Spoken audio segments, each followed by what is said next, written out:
Imaginemos por un momento que hay que construir un rascacielos. Un rascacielos enorme, de 100 pisos. Menuda obra, claro. Exacto, un proyecto monumental, pero con un problema logístico gravísimo. Resulta que los albañiles que están a pie de obra, bueno, no pueden ver el plano original. Lo tienen totalmente prohibido, me imagino. Totalmente. Tienen prohibidísimo acercarse a él. Y solo se les permite acceder a, digamos, fragmentos fotocopiados del plano que además se autodestruyen a los pocos minutos de ser leídos. O sea, suena a la peor forma posible de organizar una construcción, ¿verdad? Pues sí, parece un caos absoluto. Sin embargo, esa es exactamente la estrategia que mantiene vivos a todos los organismos de este planeta. Así que, bienvenidos y bienvenidas a esta nueva inmersión profunda. Qué buen punto de partida, la verdad. Hoy vamos a analizar el manual de instrucciones de la existencia. Nos vamos a sumergir en el fascinante mundo molecular del ADN y el ARN. Que es un mundo apasionante. ¿Lo es? Queremos desgranar cómo, a un nivel microscópico, las células saben exactamente qué hacer para mantenernos con vida, vamos, para mantener el pulso y la respiración. Y fíjate que es un rompecabezas arquitectónico brillante. Porque cuando hablamos de biología solemos quedarnos en la superficie, ¿no? Claro, en lo que vemos. Exacto. Vemos los órganos que bombean o los músculos que se contraen. Pero lo que vamos a explorar en el análisis de hoy es, bueno, el lenguaje de programación que hay por debajo. El código fuente, digamos. Eso es. Estamos hablando de pura información química que logra que la materia inerte se organice y cobre vida. Porque, a ver, el caos es el enemigo natural de cualquier sistema complejo. Totalmente. Si cada cosa va por su lado, se hunde todo. Pues imagínate en una célula. Si cada componente celular hiciera lo que le pareciese, el organismo colapsaría en cuestión de segundos. Lógico. Se necesita una fuente de verdad indiscutible, vamos, un centro del que emane toda la organización. Vale, vamos a analizar esto. Porque la idea de un manual de instrucciones celular suena muy conceptual, y me gustaría que bajemos un poco al nivel más mecánico. Me parece perfecto. Empecemos por la bóveda central. Ese plano general que mencionábamos tiene un nombre que a más de uno le trae pesadillas de sus años de instituto. Ya, el famoso trabalenguas. El ácido desoxirribonucleico. El ADN. Madre mía con el nombrecito. Sí, asusta un poco al principio. Pero más allá de la química compleja, o sea, ¿qué es exactamente este archivo si lo miramos a nivel puramente físico? Pues a nivel físico, el ADN es una molécula alargada. Y gigantesca si hablamos en términos celulares, claro. Sí. Funciona literalmente como el libro maestro de cualquier ser vivo. Ahí está toda la información vital. Toda. En plan hasta el color de los ojos. Todo. Desde el diseño de tu estructura ósea hasta, no sé, la eficiencia con la que el hígado procesa las toxinas, todo está codificado ahí dentro. ¡Qué pasada! Pero lo que de verdad fascina a la ciencia es cómo la naturaleza se las apaña para proteger este libro tan valioso, porque hay una división muy clara en el mundo microscópico. A ver, cuéntame. Por un lado están las células procariotas, que son como las bacterias, tienen un diseño bastante más primitivo. Vale, las bacterias. En ellas, este manual de instrucciones, el ADN flota libremente en el centro de la célula. ¡Uy! O sea, que está ahí, en medio de todo. Exacto. Siguiendo tu analogía, es como tener los planos originales desplegados en medio del polvo, el ruido y los cascotes de la zona de construcción. Ya, lo cual suena a un riesgo de seguridad terrible, ¿no? Imagina que un químico reactivo o algo peligroso choca directamente contra ese plano. Precisamente, ese es el gran problema. Y por eso, a lo largo de millones de años, la evolución dio un paso de gigante con otro tipo de células, las eucariotas. Que son las nuestras, supongo. Eso es. Son las que componen el cuerpo humano, el de los animales y también las plantas. En este caso, la célula construyó literalmente una cámara acorazada a su alrededor. El núcleo. El núcleo, claro. Tiene una doble membrana lipídica que actúa como una frontera estrictamente vigilada. Y el ADN está ahí dentro, muy cómodo y protegido de la sopa química y del caos que es el resto de la célula. Vale, entiendo perfectamente la función de esa cámara acorazada.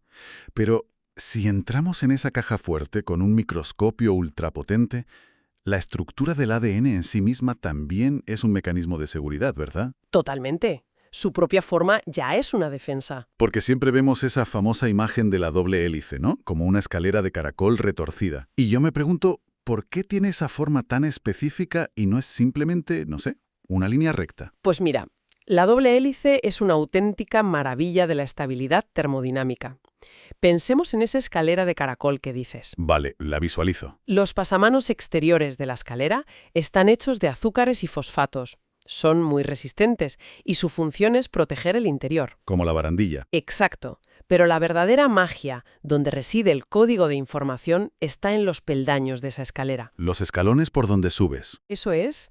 Y esos peldaños están formados por unas moléculas químicas que llamamos bases nitrogenadas, que básicamente son el alfabeto de la vida. Las famosas 4 letras, ¿no?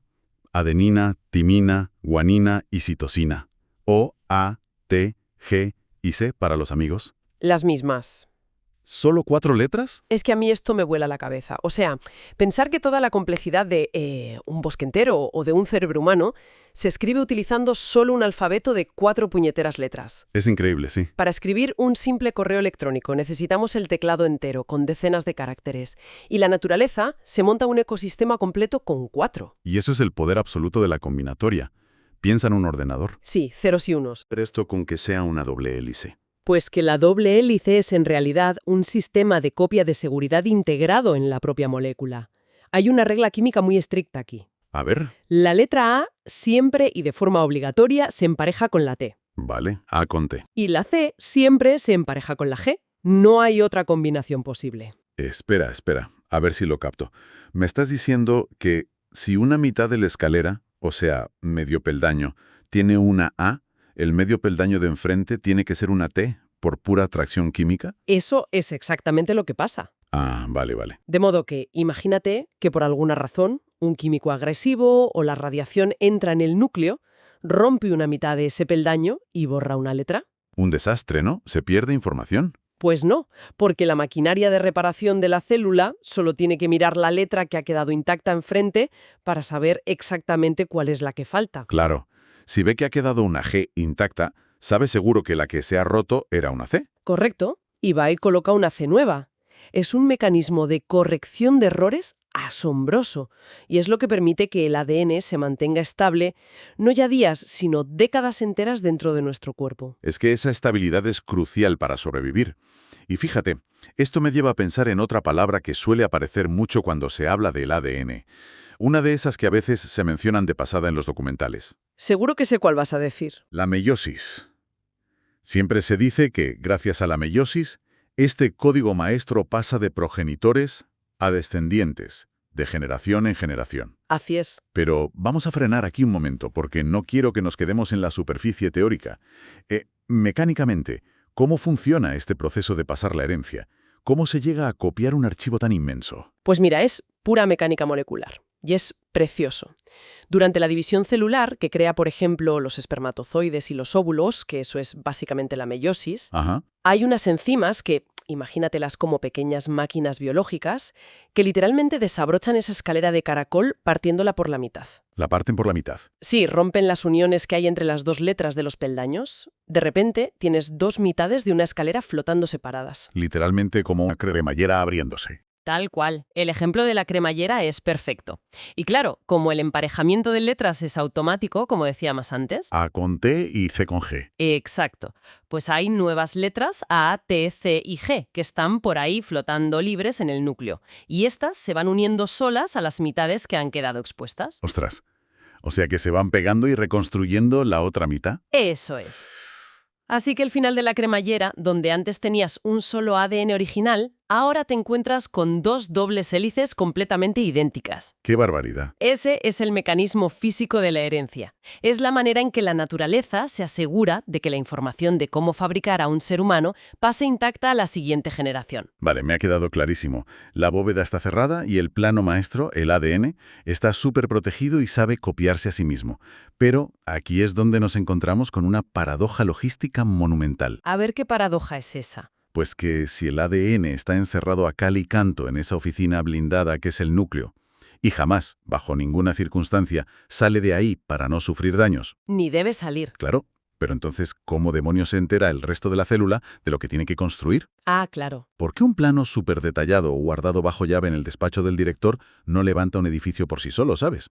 Los obreros, el cemento y la maquinaria pesada están fuera, en lo que llamamos el citoplasma. Pues esa es precisamente la gran barrera que la biología tuvo que sortear. Es que no tiene sentido a priori. Piensa en ello. Tienes un disco duro lleno de información vital en una habitación sin salida y una fábrica enorme que necesita esa información urgentemente, pero está en otra habitación distinta. Ya, es un problema gordo. La solución de la naturaleza no fue sacar el disco duro de la habitación segura, sino crear, digamos, una especie de unidad USB temporal.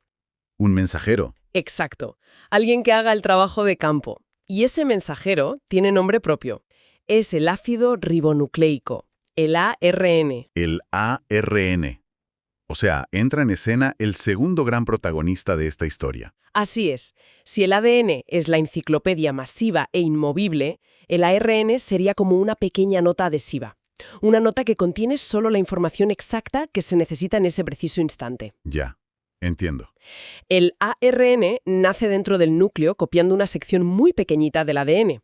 Pero ojo, tiene algo que el ADN no tiene. ¿El qué? Autorización para salir de la caja fuerte. Puede atravesar los poros de la membrana nuclear y llevar las instrucciones al exterior, al citoplasma. Oye, Ana, visualizar esto de una forma más terrenal, me viene a la mente una analogía fantástica. Imaginemos que queremos cocinar una receta centenaria de una abuela. Me gusta por dónde vas. Ese recetario familiar está escrito a mano, es súper frágil y es el único ejemplar que existe en el mundo. Uno no coge ese libro irreemplazable y se lo lleva a una cocina industrial llena de harina volando por los aires, aceite hirviendo y cuchillos superafilados. Sería un desastre absoluto. Lo arruinarías el primer día. Claro, se mancha o se quema y adiós a la herencia familiar. Lo que dicta el sentido común es entrar en el salón de la abuela, que está limpito y tranquilo, y abrir el libro con muchísimo cuidado, solo por la página de la receta de, no sé, de las croquetas. Las croquetas son un gran ejemplo. Pues abres por las croquetas, copias los ingredientes a mano en un trozo de papel cualquiera y te llevas ese papel suelto a la cocina a pringar. Exactamente. Y si en la cocina ese trozo de papel se mancha de tomate, se quema o se cae a la basura, no pasa absolutamente nada. Coges otro y ya está. Eso es. El recetario original sigue intacto y a salvo en el salón. Vale, el concepto lo compro. Pero, a nivel estructural, si cogemos un microscopio y miramos esa fotocopia, o ese trozo de papel que es el ARN, ¿Sí? ¿qué diferencias mecánicas tiene con el ADN original? Porque, a ver, no puede ser una molécula exactamente igual si su función es tan distinta. Tienes toda la razón. Las diferencias son críticas y explican perfectamente para qué sirve. La más evidente a simple vista es que el ARN no es una doble hélice, es de cadena simple. De cadena simple. Sí. Imagina que cortas la escalera de caracol del ADN por la mitad, de arriba a abajo, y te quedas solo con un pasamanos y medio perdaño apuntando hacia el vacío. Ya, pero espera. Si es de cadena simple, eso no deja las letras químicas completamente expuestas al entorno. O sea, suena mucho más inestable y frágil. Pues esa es precisamente la gran ventaja. ¿Así? Claro, su inestabilidad y su exposición son totalmente intencionadas. Piensa que el ADN necesita estar cerrado sobre sí mismo para proteger las letras a largo plazo. Pero el ARN tiene un propósito distinto. Necesita que lo lean rápido, ¿no? Exacto. Necesita ser leído a toda velocidad por la maquinaria de la fábrica celular. Si el ARN estuviera cerrado también en una doble hélice, la maquinaria perdería un tiempo y una energía preciosos teniendo que desabrocharlo constantemente para poder leer las letras. Claro, sería súper ineficiente. Al ser de cadena simple, las letras están ahí expuestas, como si fuera un código de barras abierto, listo para pasar por el escáner, inmediatamente. Ah, vale. O sea que es un diseño puramente orientado a la velocidad de lectura y no a la conservación a largo plazo. ¡Qué listo! Es brillante. Y además hay otra diferencia química fascinante entre los dos. Resulta que el ARN utiliza casi el mismo alfabeto que el ADN. Tiene adenina, guanina, citosina. A, G y C. Pero desecha la timina, la letra T, y la sustituye por una letra nueva, el uracilo, la U. Cambia la T por la U. ¿Y esto por qué? ¿Hay alguna razón mecánica para este cambio de letra? ¿O es solo, no sé, un capricho de la naturaleza para diferenciar cuál es el original y cuál es la fotocopia? En biología rara vez hay caprichos. Todo obedece a la eficiencia energética. Fíjate, fabricar timina requiere mucha energía por parte de la célula. O sea, que cuesta cara. Exacto, es muy costosa de producir, pero a cambio es extremadamente estable. Así que es ideal para un archivo de seguridad de larga duración como el ADN. Vale, la letra premium para el libro, bueno. Así lo podríamos llamar. El uracilo, en cambio, la letra U, es energéticamente muy barato de fabricar, pero también es mucho más propenso a degradarse con el tiempo. Ya veo por dónde vas. Claro, como el ARN es un mensaje desechable, una fotocopia que la célula va a destruir en cuanto termine de leer la receta, pues no tiene sentido gastar energía cara en fabricarlo. Se imprime en papel barato, por así decirlo. Es pura economía celular. Gastar lo mínimo indispensable en el mensaje temporal. Es increíble. La naturaleza no desperdicia nada. Vale, ya tenemos el mensaje impreso en versión barata con su letra U y de cadena simple para que se lea rápido. ¿Hacia dónde viaja ahora esta fotocopia? Pues su objetivo principal es transmitir esta información para fabricar proteínas. Proteínas.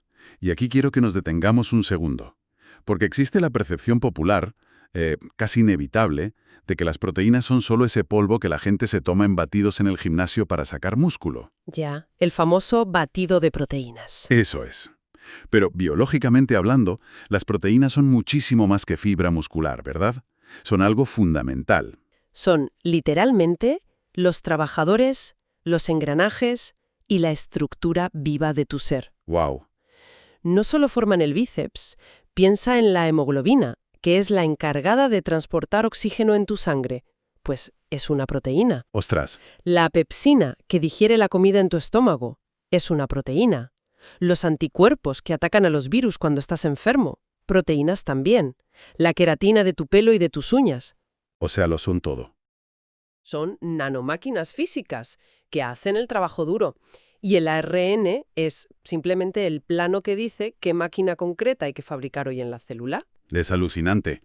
Pues ya tenemos a todos los actores listos en el escenario. Tenemos el ADN, que es la dirección inamovible en la cámara acorazada. Tenemos el ARN, que es el mensajero ágil y barato, y las proteínas, que son las máquinas finales. ¿El equipo completo? Vamos a poner a funcionar esta ciudad celular. Si pudiéramos introducir una cámara diminuta y ver todo este proceso en tiempo real, ¿cuál sería la secuencia exacta de los hechos? Pues mira, todo empieza siempre con una necesidad. Imagina, por ejemplo, que el organismo se ha hecho un corte en la piel y necesita fabricar proteínas de colágeno para reparar esa herida. Vale, salta la alarma. Salta la alarma y la señal llega hasta el núcleo. Allí dentro, en la caja fuerte, el ADN ni se inmuta. No se mueve de su sitio. En su lugar aparecen unas proteínas especializadas, como la ARN polimerasa, que rastrean el libro y localizan la página exacta donde están las instrucciones para hacer colágeno. Y ahí es donde entramos en lo que llaman la fase de transcripción, ¿no? Eso es. La polimerasa abre solo esa burbujita del ADN.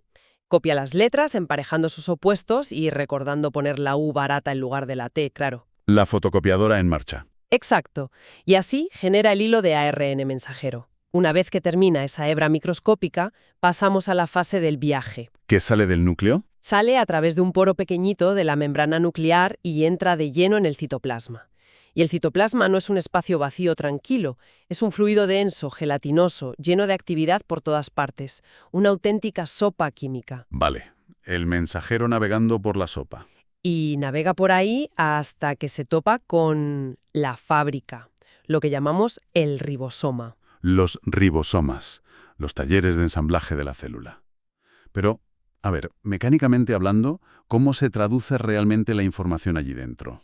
Es un proceso fascinante. Es que el ARN trae un idioma puramente de ácidos nucleicos, ¿sabes? De letras A, C, G y U. Pero la proteína final que hay que construir está hecha de bloques totalmente diferentes, que son los aminoácidos. ¿Cómo lee el ribosoma esas 4 letras para saber exactamente qué pieza física tiene que colocar? Pues aquí es donde reside uno de los mecanismos más hermosos de toda la naturaleza.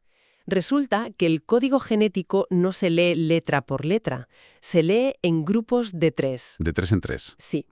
El ribosoma se engancha a esa cadena de ARN y va leyendo bloques de 3 letras seguidas.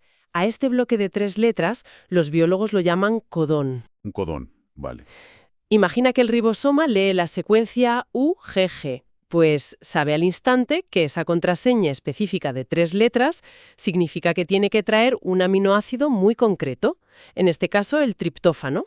O sea, es literalmente como un lector óptico en un supermercado. Lee un triplete, un código de barras de 3 letras, y atrae a la pieza física que le corresponde y le ensambla. Exactamente eso. Luego avanza al siguiente triplete, atrae otra pieza distinta y la engancha a la anterior.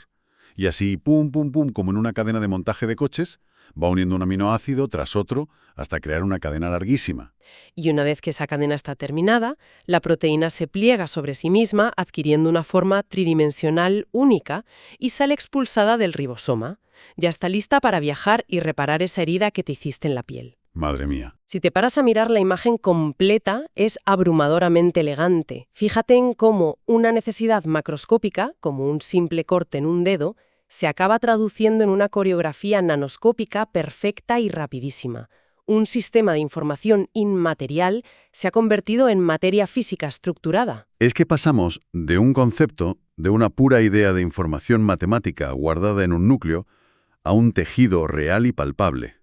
Y lo verdaderamente impactante para mí es que esto no es algo que ocurra, no sé, esporádicamente. Que va para nada. No es que las células digan, bueno, hoy es martes, vamos a fabricar un poco de colágeno. Es un proceso incesante y frenético. Dentro del caos térmico de cada célula, estos ribosomas están escaneando hebras de ARN y ensamblando bloques a una velocidad de auténtico vértigo, sin parar ni un solo segundo en toda tu vida. ¡Qué locura! Bueno, pues para consolidar un poco todo este torrente de mecanismos que hemos analizado hoy, hemos diseccionado cómo el ADN actúa como la base de datos suprema, totalmente protegida por esa estructura de doble hélice y aislada en la cámara del núcleo. ¿Eso es? Y a su vez, el ARN es ese mensajero veloz, de fabricación barata y de un solo hilo, que asume todo el riesgo de salir a la intemperie del citoplasma para entregar los planos.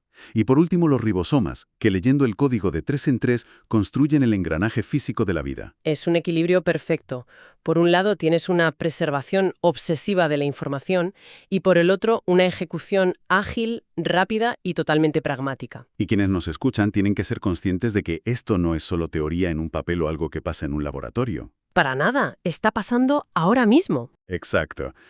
Si se piensa en el interior del cuerpo ahora mismo, mientras nuestra audiencia conduce, camina o está simplemente descansando en el sofá, en este preciso instante, en cada una de sus billones de células, la cremallera del ADN se está abriendo. Así es. Se está imprimiendo ese mensaje temporal de ARN.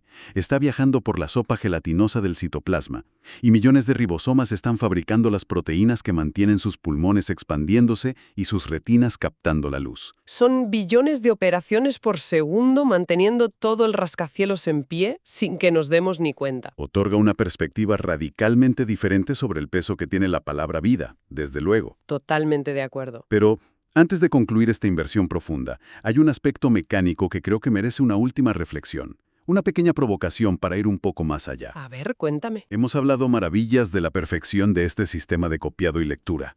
Pero, a ver, ningún sistema en este universo es infalible al 100%. ¿Qué pasa cuando la maquinaria de transcripción comete un error? Ah, el famoso margen de error biológico. Justo eso. ¿Qué ocurre si la polimerasa va demasiado rápido y se equivoca? Y al fabricar esa fotocopia temporal pone una letra A donde debería ir una G. O peor aún, ¿qué pasa si, no sé, la radiación del sol daña el libro maestro original y altera para siempre una de las letras de los planos? Pues que la cosa cambia por completo. Ese microscópico error tipográfico es lo que en biología llamamos una mutación. Si cambias una sola letra de esos miles de millones, el ribosoma va a leer un triplete distinto en la fábrica e insertará una pieza equivocada en la máquina final. Y una pieza errónea puede hacer que toda la estructura colapse, claro. Exacto. A veces ese mínimo fallo hace que la proteína no funcione en absoluto y, tristemente, es el origen de enfermedades genéticas muy severas. Una sola letra alterada entre miles de millones es lo que causa problemas gravísimos, como por ejemplo la anemia falciforme. Una sola letra. Una sola letra. Pero, por otro lado, ese mismo error aleatorio es el único responsable de que estemos tú y yo aquí hablando. Es la otra cara de la moneda. A veces, ese pequeño error tipográfico crea una proteína que es ligeramente diferente, pero que por pura casualidad estadística funciona mejor que la original.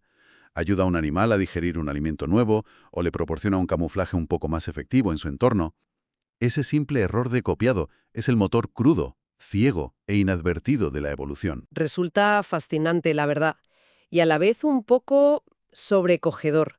Pensar que el fracaso ocasional de esta maquinaria que parece tan perfecta es exactamente lo que permite a la vida seguir adaptándose e innovando a lo largo de los milenios. Es una paradoja maravillosa. Ahí dejamos esa idea, resonando, para invitar al asombro continuo ante la enorme complejidad química que todos somos. Gracias por acompañarnos en este viaje al interior de la célula. Hasta el próximo análisis.